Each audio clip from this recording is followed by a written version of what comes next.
the American workforce has either been actively or passively disengaging at work. How do you re-engage the workforce? Yeah, it's amazing the data. I mean, we've been working on engagement probably more in the last 2 decades than in the history of the world, yet the scores have never been lower. And so you have to start asking yourself, what is all this work on engagement really doing? We think the answer to this, at least from our experience at Partners in Leadership and our observation, the answer to the engagement question is not really engagement. The answer is really accountability. Are people taking accountability? Do they know what accountability really looks like? And it's interesting because you'll hear people say, I know accountability is important. I think I'm an accountable person, but all these other people need more accountability in my organization. And so we always think we're okay, but everyone else needs work. And so there's a definition gap here when we're looking at ourselves versus looking at others. And it actually cuts into this engagement issue because when you're not taking accountability, you're typically focused on the things you can't control. You're getting frustrated. You're spinning into a cycle that's actually not helping you. And so we think that's a bigger part of the problem. Now, I have a friend of mine that asked me to ask you a question. They work at a nonprofit that's been around for well over 80 years. And there's a lot of employees that work at this nonprofit, have been there forever. And what do you do to get them to embrace change and not say, well, we've been doing it this way forever, and now it's time to get the workforce to embrace new technology, new processes, new methodologies into an evolving industry sector? Yeah, we hear something often. People say, we're great in a crisis. What's interesting about that statement is, well, what makes us great in a crisis? That next question is actually more important. Well, what makes you great in a crisis is a couple of key things. One, there's urgency. You know exactly why you have to fix whatever this crisis is. If the building's on fire, I know why I got to get out of the building. Second element is I know exactly what the outcome needs to be. It's get out of the building. The third thing that happens, which is actually really interesting in businesses, nonprofit, for-profit, wherever, government, you name it, is when there's a crisis, we tend to say something really interesting. We say, I know that's the way we normally do things. We can't do it that way right now because we have to get this result.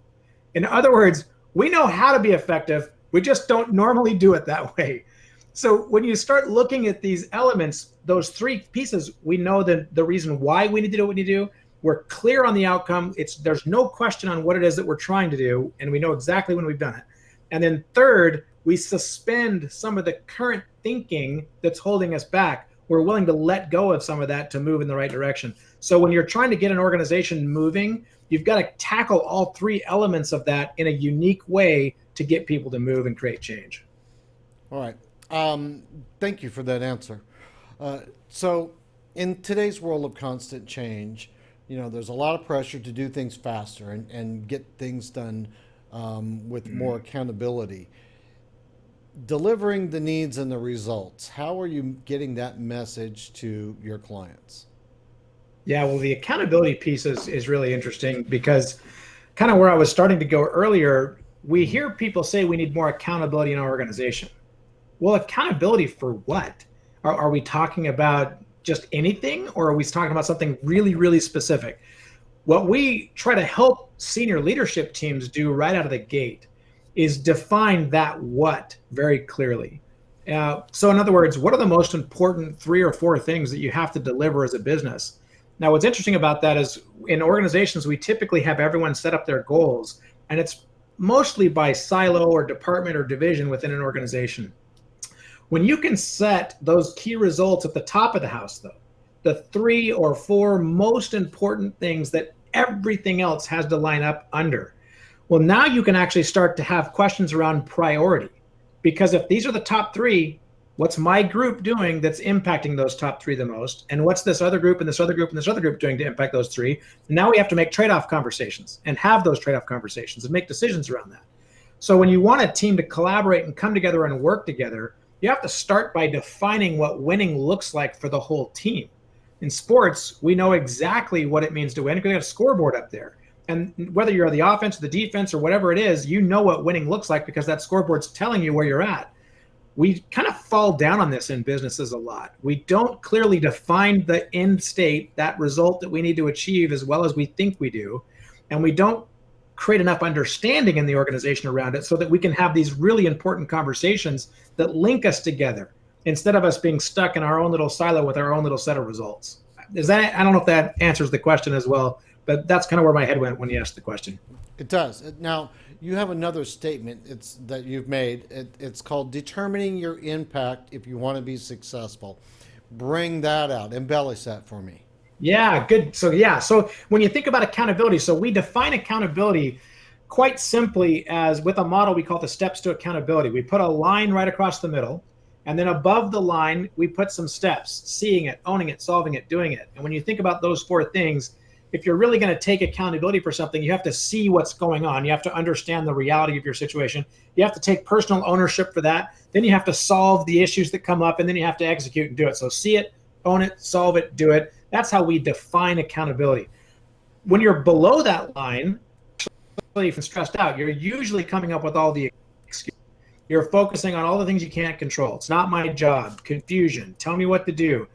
Finger pointing. There's all kinds of things that happen down there below the line. Wait and see. We'll just wait and see if it gets better. So we start what accountability really looks like and how to create an impact in an organization. You have to get yourself above the line. It's so easy to get below the line and get stuck. We've all been there. We all do it on a regular basis. In fact, it's the path of least resistance. If something's not working, I can just blame all these other things and come up with all these excuses to justify why I'm there.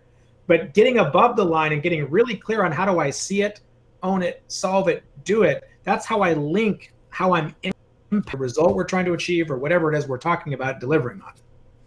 Now, following up on that, because you make other statements around defining your impact that are in ways that are memorable, meaningful, and measurable. How do you relay that to the workforce? Yeah, so those key results, when we get with the senior leadership team and we tell them, look, you got to define that end state, those key results for the entire organization. Meaningful, measurable, memorable are the three pillars we use to make sure that we've got a good result. It's got to be meaningful to the entire organization, or you have to at least help make it meaningful. You have to describe why it's meaningful in a way that's compelling. The memorable piece is only having 3 or 4. We often have 80, or we have way too many metrics that we're throwing at people in the organization, and they're just getting completely frustrated by the number of things we're being asked to or they're being asked to remember. The measurable piece is very, very simple. This has been taught for a century. You've got to have things measurable. If you can't measure it, you can't move it. And so when you put those 3 things together when it comes to results for the entire organization, well, the same principles apply and are just as important when you're talking about yourself. Well, what am I going to be doing in the next 6 months, 8 months, 10 months, a year, even 2 months? Well, have I defined that in a way that's meaningful, measurable, memorable for me, and so that I can even get other people around me to understand why I'm doing what I'm doing? So those 3 M's are really important. Okay, so it's not just the senior leadership. You've got to break that down into all the way down to the bottom line, the front soldier, making those 3 statements come home to them, not just to senior leadership that speaks to the crew. It's the crew buying into it. Am I right? That's right. So think you're a busboy in a restaurant. The restaurant's got a 5% profit margin target. Well, you're a busboy. Well, what do you don't drive 5% profit margin, right? Well, we actually did this with a restaurant chain. We went into one of the restaurants, we grabbed a busboy. We were working with another client. We were in town. We went into this client of ours. So we pulled this busboy aside. We knew they'd been working this throughout the organization. And we said, hey, what's your job? The busboy looked at us a little strange and said, I'm a busboy. We said, we know you're a busboy. What does that really mean? What's your job here? And he looked at us for a second. He's probably thinking, like, who are these guys? Like, why are they asking me this question? But he thought for a second, and then he says, gets a big smile on his face, my job's 5% profit margin. Now, we thought, great, he can regurgitate the answer, but does he get it? So we pushed him. We're like, come on, you're a busboy. How are you impacting 5% profit margin? He responded back and said, if I clean these tables faster, we seat more people every hour. The more people we seat every hour, the higher our profit margin goes. This is a 17-year-old kid, by the way. That kid got it. Now the question is, does that tell you more about that kid or that kid's boss? Well, the answer is both, because the boss sat down and explained it to him at some level. But that kid also took personal accountability, age in that. But he understood that there's a couple of key things he has to do every night to drive 5% profit margin. I got to clean tables faster. And there was a few others, right, with not breaking dishes when you're slamming them into the tins, right, because that destroys profit margin. So he had a few key things that he knew were meaningful, measurable, memorable for him as a busboy as it related up the chain to the key results for the entire chain of 5% profit margin. Now, you just started to go there. I'm going to drive it home. Getting all people from the top to the bottom to ask the right questions. So in a way to define the purpose of the mission of the company, the mission of the project, break that out for us. Yeah, that's back to that why, or the case for change. Why? It's the urgency piece in the crisis. What's creating urgency, or what's creating a need for me to do something different, think different. If you don't have that why compelling enough to get people to do something different than they're already doing, anytime you're asking people to make change, there's work to that. You have to create some movement out of something that wasn't already moving. It's the path of least resistance is to stay status quo and not do anything different. So you have to give people a reason to step into that change space and actually do something very different. That's where that case for change and that urgency starts to come from, just like it does in the crisis. You also make another statement I wanted to bring out. Don't wait for things to be clear and better. Open that one up. Yeah. Oftentimes we're describing this as if we're working with a senior executive team in every organization, and they're defining those 3 to 4 key results right out of the gate, and you've got them. Well, the reality is most people listening to this right now are going, my senior leader hasn't defined our key results, and it's all over the map, and I have no idea what's most important. Well, a couple of things that are really important in that case. One, ask questions. Get to the point where you're asking the right questions. Take accountability for getting your own clarity on what's most important. In other words, you can help create that clarity just by asking the right questions more often.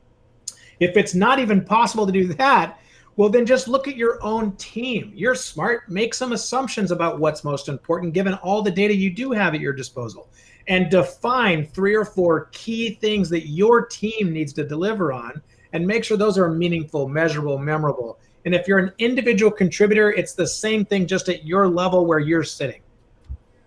Now, staying focused when things get complex, because they do, and they come at you from all different directions in an unexpected fashion. This is, I think, a very key role. Open that door for me. That's where that above the line, below the line language becomes really helpful. In fact, in the book Propeller, we've written a great deal about that. It's so easy to get stuck, just exactly what you're describing. When things start coming at you and all the minutia starts coming, it's so comforting in some cases to just say, well, it's not my fault. Look at all this stuff coming at me, because you feel better in that moment that it's not your fault. Yeah. But when you really break it down and look at the result you need to achieve, it's not helping you. Right. It's keeping you from achieving your result. Because when you're below the line, you're actually coming up and spending your time coming up with the story to explain why you can't deliver the result. Just think about that for a minute. Your time is being spent on why you can't do it. So if you can reorient that time back above the line, where you're seeing it, you understand the reality of your situation, you're owning it, you're solving it, you're doing it. If you can be conscious in those moments when you do get kind of sucked below the line, how do I move back up? What do I need to see, own, solve, do? What can I control? Then you get more focused, more clear, you get better results, not just because of some magic that happens, because you're actually working on the result. When you're stuck below the line, you're working on the story to say why you can't get the result. So by definition, you're not going to get the result when you're stuck down there in all the excuses. So it's a matter of that awareness and understanding that helps you consciously move into that space where you're focused and delivering better. Jared, I learned a lot from today's conversation. Thanks for being a guest on today's show. Thanks for having me. My pleasure. All right, you've been watching CEO Money with Michael Yorba. Thanks for joining with us. Like us on Facebook, follow us on Twitter, and subscribe to our YouTube channel.